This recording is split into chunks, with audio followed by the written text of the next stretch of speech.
this is just fun Q&A. We can just chat. What do you want to talk about? How you doing? Wait, asking me? Yeah. This has been so easy. Like, I like doing this more than I like taking a shower. I don't really like showers. It's weird. Weird thing. This is easier than almost anything I think I've ever done. What did you think it was good? I didn't think. Literally, if people go, oh, at C-School, they did the same thing. Are you excited? Are you excited? Everybody's like weeks and months. I'm like, that's not now. I'm not thinking about it.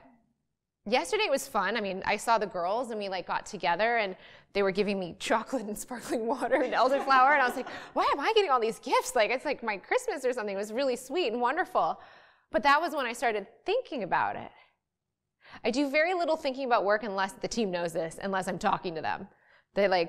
No, I don't think about work unless I'm processing with them. How's that going? It's easy. It's working faster. As a team, we're also now, they all know the inner voice thing, so one of us in the mind will ask a question, and one of the other people will often pick up and listen to their inner voice and say, we don't need to worry, we don't need to worry about that right now. She's getting really good at it. We don't need to worry about that, or it'll be clear.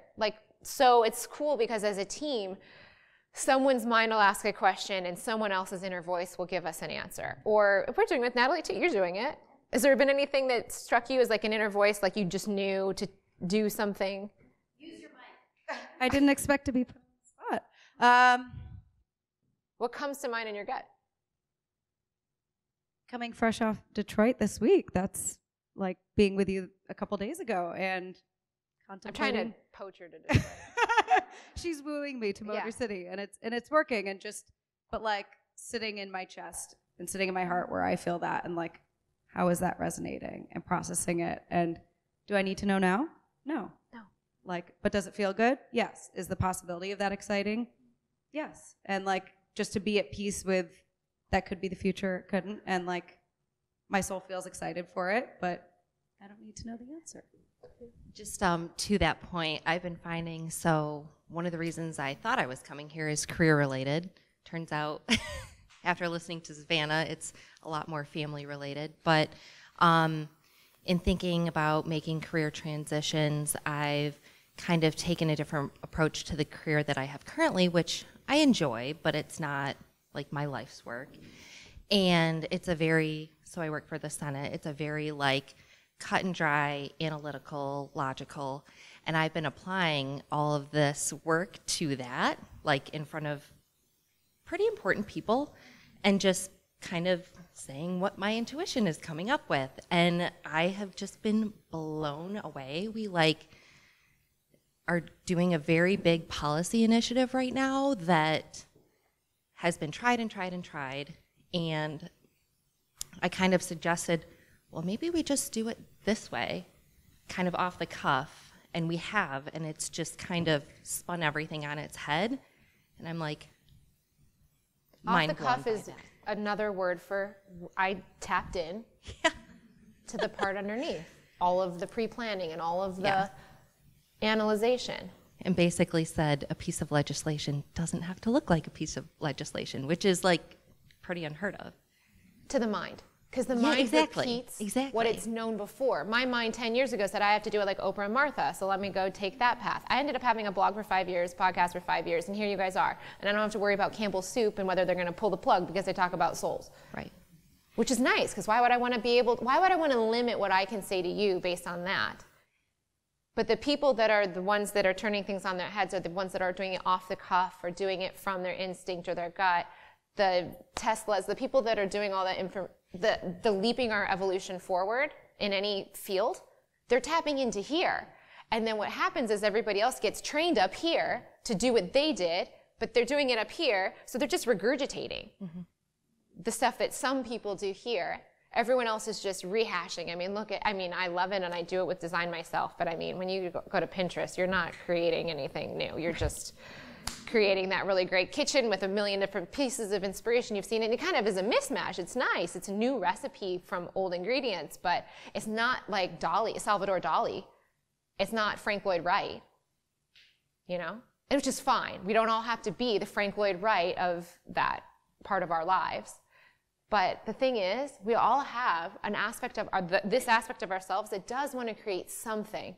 Even if it's like Mary and it's comfort or whatever, that voice, comfort and concern for people.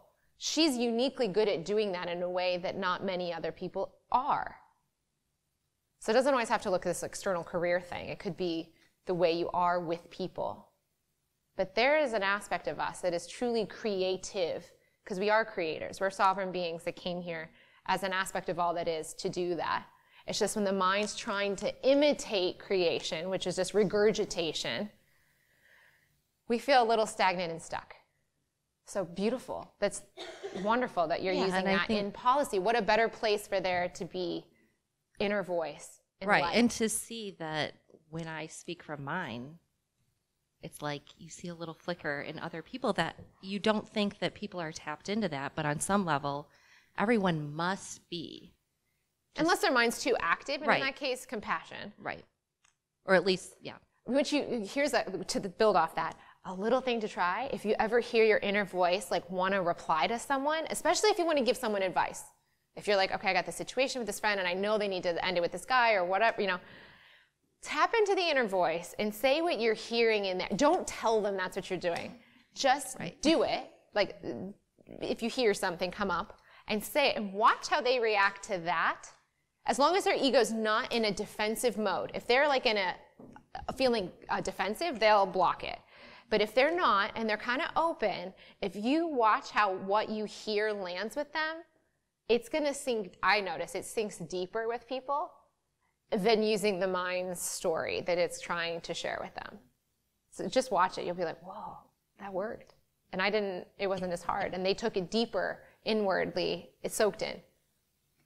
Hi, Jess. Thank you for organizing today. It's been incredible to share energy with everyone. I have a pretty specific question about your dragon phase, which some people might need context on.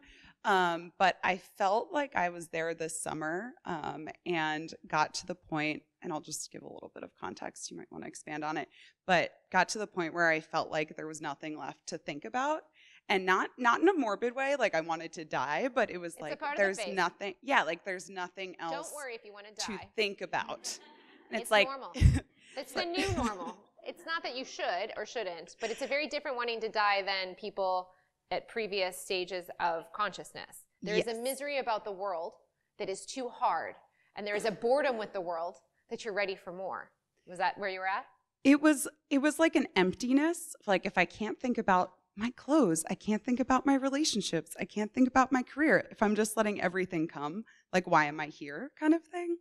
And I feel like I've slipped back into kind of thinking about normal societal structures to kind of not freak myself out so much because I was getting really in my head.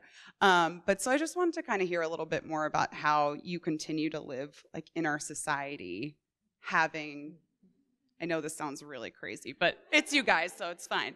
How you continue to live in our society and function.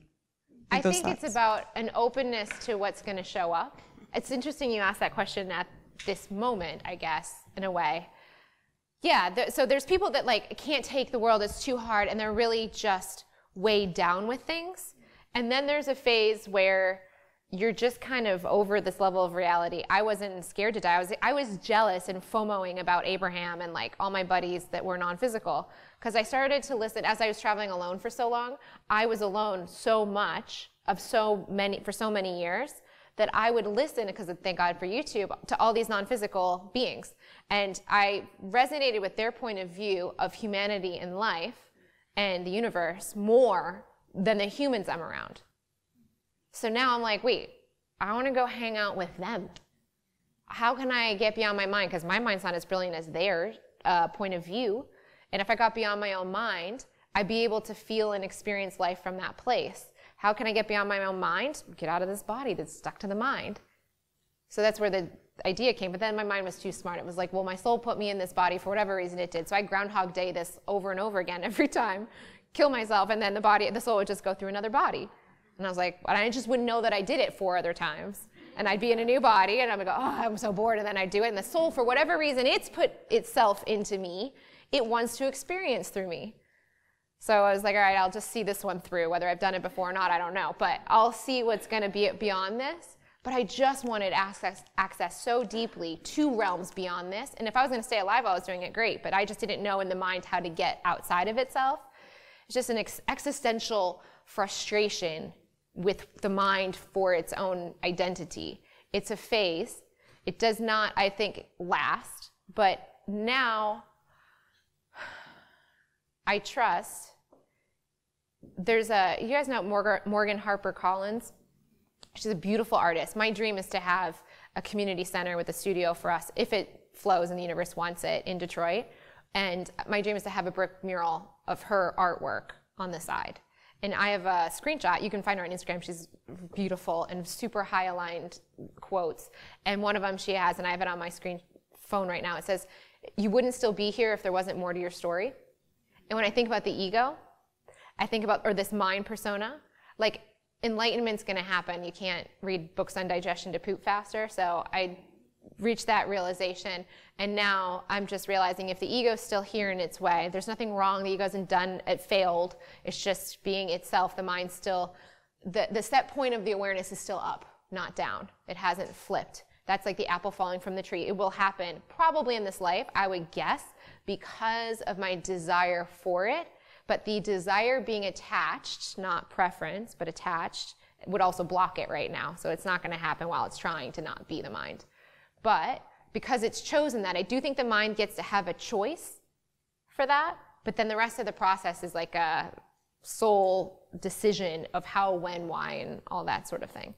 So I think it's probably possible, I can't say inevitable, but probably possible. Don't know when. But what I now trust in is that I wouldn't still be here, identifying with the mind, if there wasn't more to its story. But I'm trying to take its story less seriously. Does that make sense? And I still watch the antics of it, and it feels like in the dragon phase, like all your shit gets stirred up. And it's like, oh, these other people, how are they living their lives? They're just not this stressed, and they aren't this aware. And of their own like mind and the craziness. It's like a echo hall of chamber of mirrors. There's so many reflections as you have all this awareness. I don't know, it's a messy phase, but I think it's a part of the undoing and the unfolding. So now I'm kind of excited to go to Kenya, and I'm kind of excited about being surrendered to new things. And I kind of cheetah sloth my life. So I have 2 phases, cheetah and sloth.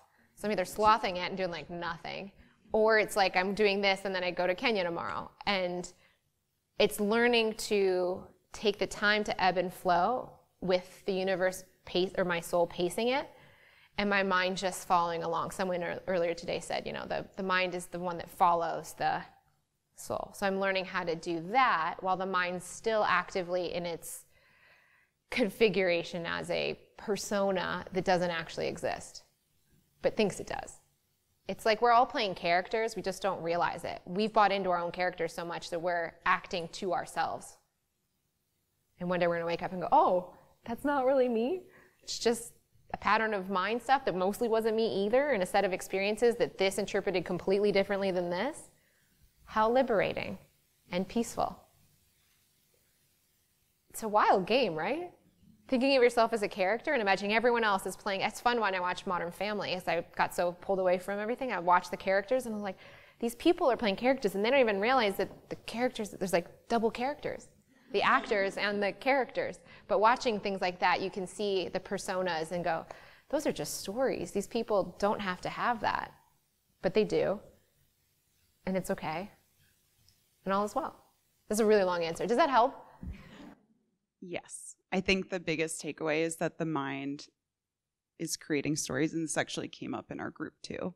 And it's so strange when you actually ask your inner voice, like, is it okay to let go of the story? And I just started sobbing. But when I was watching people today, I'm like, yeah, just let go of the story. You can, it's so easy, just let go of it. And so it's kind of, and you've said this before in your podcast, like putting the mind in front of you and watching the stories and just kind of accepting that it's going to keep doing that. Or for me, watching the pain body as I'm feeling, like I literally can feel them like pockets now, where before I could not do that. I would not have any idea what you were speaking about if you were saying this to me a few months ago even, or maybe especially a few years ago, forget it. But now I can feel them. And one day I was sitting this week on my bed and I was just feeling all of the pain, physical, energetic pain. It wasn't like a cramp, and it can become a physical symptom, but these weren't even physical symptoms. It wasn't even like a shoulder cramp. It was like pockets of energy on top of my body that I could feel. And it finally occurred to me, it's like, this has nothing to do with the current situation. This is like being poked in the present moment about a bruise that was from the past. And it was like, oh my God. So then I would go in between like packing for stuff and then laying on the bed, breathing and feeling into that knot. Because I said at the other meditation I was doing, I was like, had this like first one that I really felt. I was like, oh God, this is like ayahuasca. It's this thing that's going to take over and it was terrible. And then I'm going to purge or whatever. And then it went away. And I was like, oh, okay, that didn't last forever. That lasted for like 30 seconds. And then it released.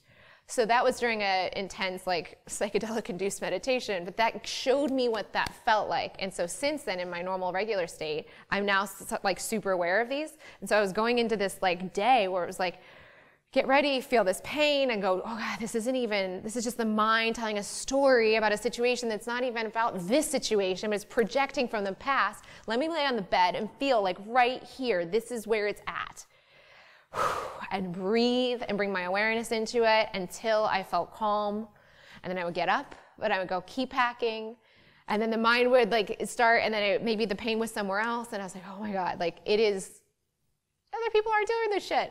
This is what I'm dealing with or aware of. And it might be a little bit of, it almost felt like we don't realize it, but who we feel we are, the character we are, the character, the personality, the ego, is like, I'm standing here and I have a clear garbage bag that we can't see because it's clear. So it's like, it's invisible, but it's there. But let's say it's clear, so we can pretend we see the shininess of it. And it's got these bean bags in different parts of my body.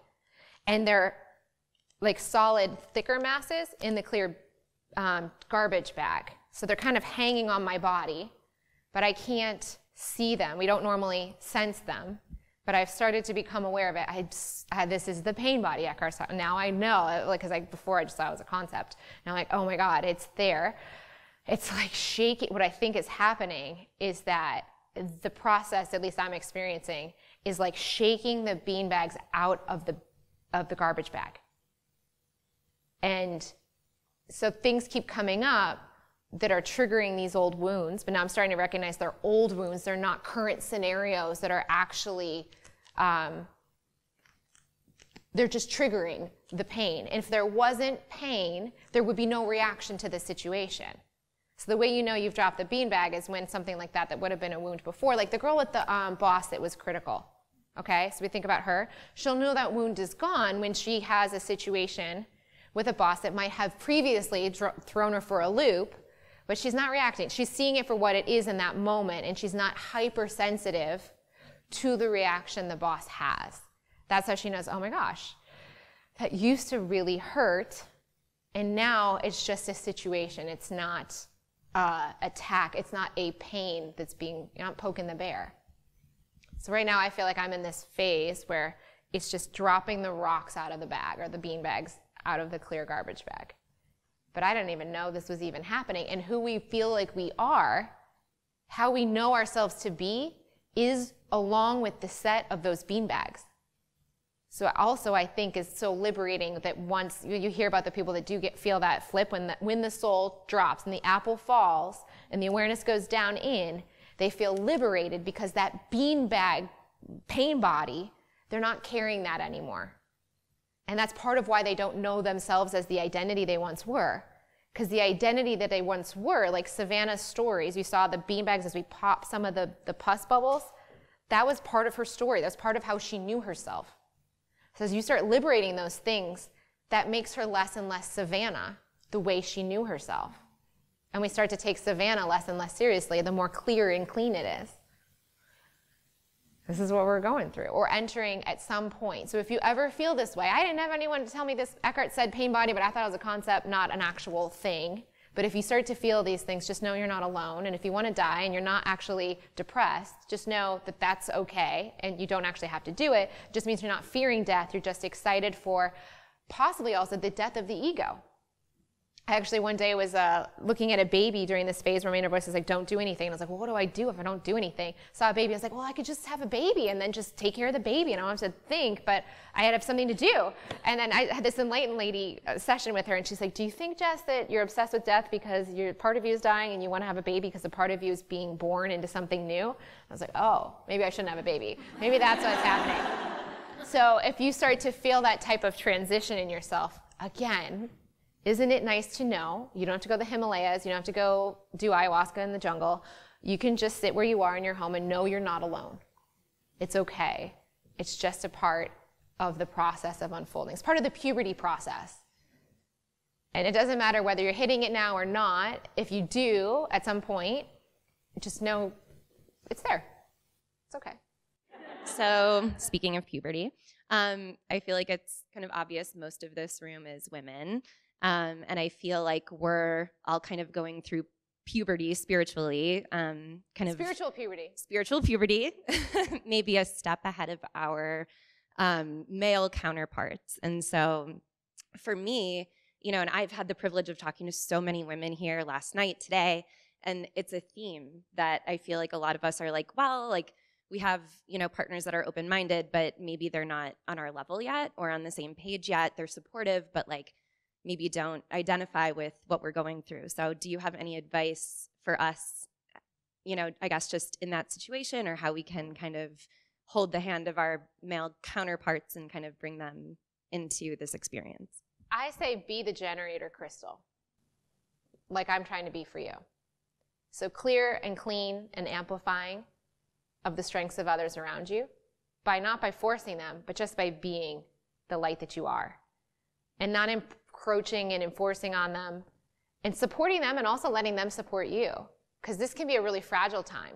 And sometimes the strength of, and also to the point of the male, masculine, feminine. Now, energy is energy. So like, especially if you look at gender roles, and like transgender is a great thing. Like souls are like bashing down all the rules that humans put on physical genitalia, and are like, don't define me by, like, your energy is energy. And there's ultimately each soul has equal energy.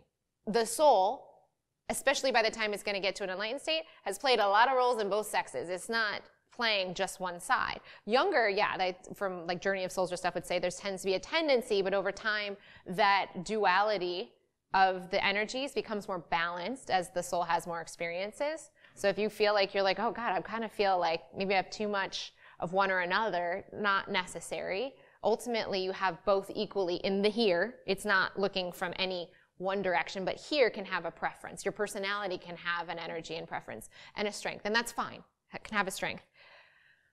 The female body, if we go to the genitalia thing, so energy is energy, so you could be a feminine energy, female or male, doesn't matter. Like Mimi Icon and Alex Icon are a great example of friends of mine that are masculine, female, feminine, male energy. So they're reversed, but they work out beautifully together because they have the polarity with each other, so they're the balancing strengths in the relationship. But the female vessel as a metaphor for consciousness and the mind. So the mind, we're minds penetrating this universe, right? We're experiencing this universe. We're within the universe and we are the universe. We're kind of like specks in the universe, right? So we're penetrating the space of everything. We're in the room and we're penetrating the room. We're like little objects in the room. There's the emptiness that is this, and then there is me, which I'm in and penetrating what is ultimately empty otherwise. Let's just use this as a mind analogy. The female vessel is emptiness. The womb, it's empty, and it creates life. Out of nothing comes forth life. The mind penetrates life, so the masculine energy is an analogy, a metaphor for the mind. So the reason that I think that it may be right now that more female or feminine energy, also I will say the straight male is the most elusive person that's listening to the show. Tried to get a guy on today and failed. But I can say that transgender and gays, I've got more of that than I have of, unless it's a partner of a female. Yeah. A partner of a female, though, totally does. Because they have someone that they're aligned with, and maybe that's a piece of it. But either way, their dissonance with their consciousness may be, especially if they're in a sooner journey of their soul and they haven't had all these like back and forth experiences and all the stuff that's coming into this point, they might not feel the disconnect so strongly. But I think that females being literally, you're not sitting there thinking about how you're going to create ears for your baby, Emily, right? She's not like, okay, now I got to grow the liver. Like, she's not mentally visualizing a liver to have a baby. It's just happening from her. It's coming forth through her. I feel that I too felt growing up in a family of boys, 2 brothers, 7 boy cousins, a business school, sports, and the men's crew team, and a dad that wanted me to be president. I was learning for myself, I gotta get approval through accomplishment. And I hated, and I was miserable doing it, but I wanted the love so bad. But out of that dissonance and that discontent, and maybe you in your own lives, especially as females, in a mind-dominated society, felt that frustration for the energy that's just imbalanced to one side, to the mind. And that does not mean you cannot be a man and do the same damn thing. But I think there is a friction that's felt more at this moment. But even Eckhart said, and he said basically the same thing in The Power of Now, but he even says by the end, if it, like whatever culmination or crescendo, he actually said and left it open that men may just like more quickly snap to it. And right now the leading edge is a little more gentle and a little more like quieter, and it's being felt potentially more through females. But he did not say it was not going to equally hit the same point. It could just be a higher rocket line at a later point in time. And also just think about how many males are not even like taught to emote the same way females have. And emotion's the closest to feeling. And what is this? It's a feeling. It's you're interpreting feeling into mental words and stuff, but you're really feeling. And if they haven't even been given that practicum to know how to feel a mind emotion, that's just happening. It's not right or wrong, but we can have tons of compassion and also recognize we can appreciate the mind's energy in our space as well, and appreciate their strength, the strength and structure and their stability, if they have it, to allow you as you're going through all of these things too. That's a really long answer. Is that helpful? So helpful. Thanks. It makes me feel really proud to be like part of the warriors of women. Helping to change the mindset. So why don't we up-level that? We're not at war. Peaceful. The evolution of consciousness. It's not about women, and it's not about war, and it's not about peace, because then that's the duality of war. It's just the constant evolution of life moving forward through the human form right now. It just like as an example of like, yeah, we don't need to make it the pendulum. We can step out of that paradigm and just be the being we are, evolving. Because that's true of everyone. That's a wrap. Did you have a realization while watching? We want to hear about it. Please send us a message at realizations@jesslively.com. May something wonderful happen to you today.